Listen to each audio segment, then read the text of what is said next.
আসসালামু আলাইকুম বন্ধুরা, আমি আছি মোহাম্মদ আলিফ টিম অফিসারের পক্ষ থেকে। আমরা আজকে অষ্টম শ্রেণীর বিজ্ঞান বইয়ের সপ্তম অধ্যায় নিয়ে আলোচনা করবো। সপ্তম অধ্যায় এটা হলো পর্ব 3। আমরা ইতিপূর্বে আরো 2টা পর্ব আপলোড করেছি। তোমরা ওই পর্ব 2টা আমাদের চ্যানেলে প্লে লিস্ট আকার পেয়ে যাবে, অথবা তোমরা ওই পর্ব 2টা লিঙ্ক আমরা ডেসক্রিপশন বক্সে দিয়ে দেবো, তোমরা দেখে নিবা পর্ব 2টা। তাহলে আমরা এই পর্বে আলোচনা করব 2টা টপিকস নিয়ে। এটা হলো ভর ও ওজন, আর এটা হলো ভর ওজনের সম্পর্ক। ঠিক আছে, আমরা ভর বলতে কি বুঝি আগে এটা জানি যে ভর কি। ভর হলো কোন পদার্থের ভিতরে কি পরিমাণ পদার্থ আছে। ঠিক আছে, ওই কোন বস্তুর ভিতরে কি পরিমাণ পদার্থ আছে ওই পদার্থের পরিমাণটা হলো কিন্তু ভর। ভরের একক হলো কেজি। কিন্তু কেজি বলতে আমরা কিন্তু ওজনটাকে আর বাস্তব আর কি জীবনে আমরা কিন্তু ওজনটাকে বেশি বলি, যে বলি যে তোমার ওজন কত, তুমি বললা 50 কেজি। কি বলছো? 50 কেজি বলছে ওজন, তুমি বলছো 50 কেজি। এটা কিন্তু আসলে ওজন না, এটা হলো কি ভর। কিন্তু আমরা সবাই এটাকে ওজন হিসাবে ওজনই বলি। যে আমি দোকানে গিয়ে বললাম যে মামা আমাকে 2 কেজি আলু দাও, কত? তারপরে বললাম যে তোমাদের আজকে কোরবানির, তোমাদের এবারে কোরবানি গরুর আরে ও আর কি তবু কোরবানি গরুর গোস্ত ওজন হচ্ছে কতটুকু? কিন্তু তোমরা বলো যে 1 মণ, 2 মণ, অথবা 40 কেজি, 80 কেজি ইত্যাদি। কিন্তু আমরা যেটাকে ওজন হিসাবে বলি, আমরা ওজন ওজন হিসাবে চিনি, কিন্তু ওটা আসলে ওজন না, ওটা হলো কি ভর। ভরের একক হলো কেজি। আমরা যেটাকে বলি ওজন বর্তমানে আর কি ফিজিক্স ছাড়া আর কি, যে আমাদের বাস্তব জীবনে আমরা যেটাকে বলি ওজন, কিন্তু ওটা আসলে ওজন না, ওটা হলো ভর। ওজন হলো আরেকটা জিনিস। ফিজিক্স এর ভিতরে ওজন আর ভরের ভিতরে কিন্তু যথার্থ পার্থক্য আছে। ঠিক আছে, আমরা ভর হলো কোন পদার্থের ভিতরে, বস্তুর ভিতরে কি পরিমাণ পদার্থ আছে আর কি। যে সকল বস্তু কিন্তু পরমাণু দ্বারা গঠিত বা ক্ষুদ্র ক্ষুদ্র কণা দ্বারা গঠিত। এই কণাগুলো সংযুক্তি, ঠিক আছে, কণার সংখ্যা, এগুলো দ্বারা কিন্তু ভর, এগুলোর উপর কিন্তু ভর নির্ভরশীল। কিন্তু ভর কিন্তু সব জায়গায় কিন্তু সমান। যেমন আমরা যদি পৃথিবীতে এই কলমটার, ঠিক আছে, ধরলাম এই কলমটার ভর হলো তোমার 20 গ্রাম। ঠিক আছে, এই পৃথিবীতে কিন্তু এটা 20 গ্রাম। কিন্তু আমরা যদি চাঁদে যাই এটা নিয়ে, কলমটা নিয়ে, কিন্তু চাঁদে কিন্তু এটার ওজন 20 গ্রাম থাকবে না। ঠিক আছে, এটার ওজন আবার কমবে, চাঁদে কম থাকবে। মানে ওজন পরিবর্তনশীল, ওজন এক এক জায়গায় একরকম অবস্থান ভেদে ওজন পরিবর্তনশীল, কিন্তু ভর কিন্তু সব জায়গায় কিন্তু সমান। ঠিক আছে, ভরের কোনো ইফেক্ট পড়ে না। ঠিক আছে, ভরের উপর কোনো ইফেক্ট পড়ে না, অবস্থান। ঠিক আছে, অবস্থান দ্বারা ভরের উপর কোনো ইফেক্ট পড়ে না। আচ্ছা, তাহলে ভর সব জায়গায় কিন্তু একই রকম।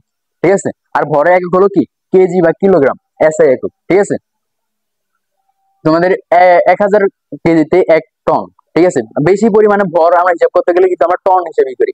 ঠিক আছে, টন হিসাব করি। তাহলে আমরা ভর কি চিনলাম? ভর হলো কোন পদার্থের ভিতরে কি পরিমাণ পদার্থ আছে, কোন বস্তুর ভিতরে কি পরিমাণ পদার্থ আছে, ওই পদার্থের পরিমাণটাই হলো কি ভর। আর ওজন, ওজন হলো তোমাদের পৃথিবী। ঠিক আছে, পৃথিবী বা তুমি যদি অন্য কোনো গ্রহের চিন্তাও করো, তুমি ধরলাম আমি পৃথিবীতে যেহেতু আছি, আমরা পৃথিবী নিয়ে এখন বলি। ঠিক আছে, পৃথিবী যে বলে তোমাকে আকর্ষণ করে, ঠিক আছে, পৃথিবী যে বলে তোমাকে বা যে কোনো পদার্থকে আকর্ষণ করে, ওই আকর্ষণ বলটা হলো কি ওজন। ওজনের সূত্র হলো weight, W is equal to M G. ঠিক আছে, এম জি, এটা কিন্তু আকর্ষণ বলে। ঠিক আছে, যে আমরা জানি না যে নিউটনের আকর্ষণ অভিকর্ষ বলে হলো এমজি। ঠিক আছে, এফ ইকুয়াল টু এমজি। এ বলে বল প্রাইস সেম কি, এ বলটাই হলো এটা ওজন। যে কি বলে তোমাকে আকর্ষণ করতেছে পৃথিবী, ওটা হলো কিন্তু ওজন।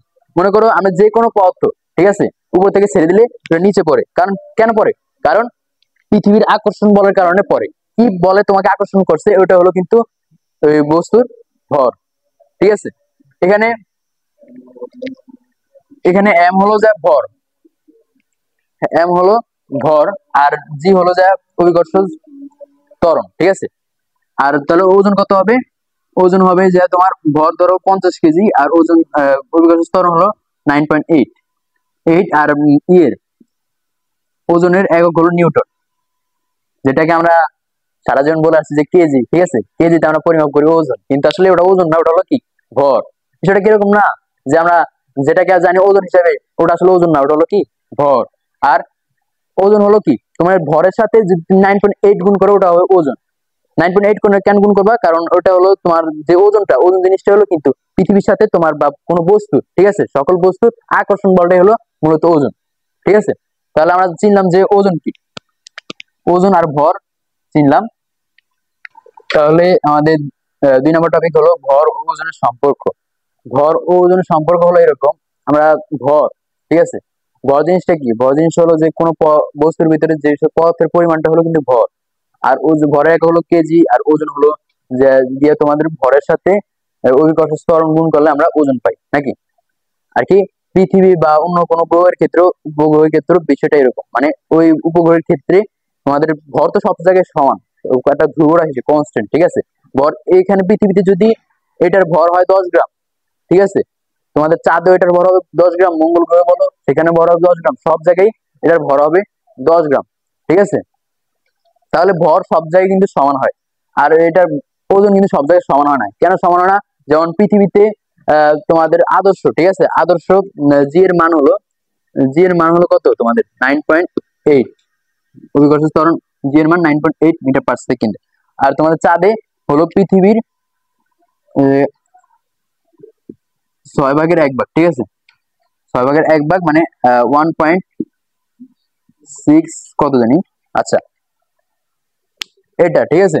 তাহলে আমাদের তার মানে চাঁদে আর পৃথিবীতে কিন্তু তোমাদের ওজন ভিন্ন হবে, তবে তবে তোমাদের কি ভর কিন্তু সব জায়গায় কিন্তু সমান। কেন সমান? কারণ ভর তো হলো পদার্থের পরিমাণ, যে কি পরিমাণে পদার্থ আছে কোন বস্তুর ভিতরে। তুমি অবস্থান পরিবর্তন করলে কিন্তু এই পদার্থের পরিমাণটা কমে না। মানে একটা অ্যাস্ট্রোনট যদি চাঁদে যায়, একটা মহাকাশচারী যদি চাঁদে যায়, সেখানে তার আর কি পৃথিবীতে তার আর কি শরীরটা, ঠিক আছে, যে পরিমাণ পদার্থ দ্বারা গঠিত, কিন্তু চাঁদে গেলে কিন্তু ওই পরিমাণ পদার্থ দ্বারাই গঠিত হবে। তার মানে ভর হলো ধ্রুব রাশি, ঠিক আছে। কিন্তু তোমাদের চাঁদে হলো তোমাদের চাঁদে যে অভিকর্ষ ত্বরণ, ওটা হলো পৃথিবীর 6/1, মানে পৃথিবীর সমান না। মানে অভিকর্ষ ত্বরণটা ভিন্নতার কারণে আমরা যেহেতু জানি যে ওজন হলো, ওজন W = mg, মানে ভরের সাথে অভিকর্ষ ত্বরণের গুণফল, ঠিক আছে। আর এটার একক হবে কিন্তু নিউটন। নিউটন অভিকর্ষ ত্বরণের গুণফল হলো ভরের সাথে অভিকর্ষ ত্বরণ গুণ করলে আমরা পাই কি ওজন। তার মানে ভর যেহেতু কনস্ট্যান্ট রাশি, মানে ভর সব জায়গায় কিন্তু সমান, ঠিক আছে। যেখানেই যাও, তুমি মঙ্গল গ্রহে যাও, চাঁদে যাও, ঠিক আছে, যেখানেই যাও, মানে পৃথিবীর বাইরে গেলেও সব জায়গায় কিন্তু ভর সমান হবে। কিন্তু ওজন, কিন্তু অন্য বিভিন্ন বিভিন্ন রকম হবে। যেখানে অভিকর্ষ ত্বরণের মান বেশি সেখানে ওজন বেশি, যেখানে অভিকর্ষ ত্বরণের মান কম সেখানে ওজন কম। যেমন আমাদের পৃষ্ঠে, ঠিক আছে, আমি এখন ভূপৃষ্ঠে দাঁড়িয়ে আছি, ঠিক আছে, ভূপৃষ্ঠে আমার ওজন হবে কিরকম? আমার ওজন হবে, ধরো আমার ওজন হলো 50 কেজি, ঠিক আছে, 50 কেজি। আমার এখানে যদি আমি আদর্শ অভিকর্ষ ত্বরণের আদর্শ মান 9.8 ধরি, ঠিক আছে, তাহলে এই দুইটা গুণ ফলে হবে কি আমার ওজন। যদি আমি আস্তে আস্তে আস্তে আস্তে উপরের দিকে উঠি, ঠিক আছে, মানে আস্তে আস্তে উপরের দিকে উঠলে আমার এই ওজনটা হ্রাস পাবে। কেন? কারণ আমাদের যদি আমরা জানি কি 9.8 হলো যে অভিকর্ষ ত্বরণ, ঠিক আছে, অভিকর্ষ ত্বরণটা তোমার মানে এই আকর্ষণটা, ভূপৃষ্ঠের সাথে যে আকর্ষণটা, ওইটা হলো কি, ওটাই হলো ওজন, ঠিক আছে। ভূপৃষ্ঠ থেকে তুমি যত দূরত্ব করবা, মানে পৃথিবীর কেন্দ্র থেকে তুমি যত দূরে যাবা, তত কিন্তু তোমার এই আকর্ষণ বল কমবে, আকর্ষণ বলের মান কমবে।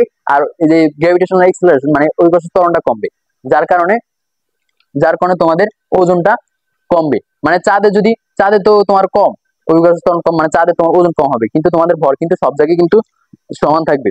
তাহলে আমরা ওজন আর ভরের সম্পর্ক বুঝলাম যে। আর একটা জিনিস হলো, তোমরা ভর আর ওজন কিন্তু কোনো সময় কি গরমিল করবে না। যেমন তোমরা কি ফিজিক্স এর ম্যাথ করার সময় বা এই বিজ্ঞানের ম্যাথ করার সময় সবসময় তুমি মনে রাখবা যে ভর আর ওজন দুটোটা অবশ্যই ভিন্ন, ঠিক আছে। ভর আর ওজন দুটোটা অবশ্যই ভিন্ন। ভরের একক হলো কেজি, আর বলের একক বা ওজনের একক হলো নিউটন, ঠিক আছে। তাহলে আজকে আমরা এই পর্যন্তই বিদায় নিচ্ছি। সবাইকে ধন্যবাদ। আল্লাহ হাফিজ।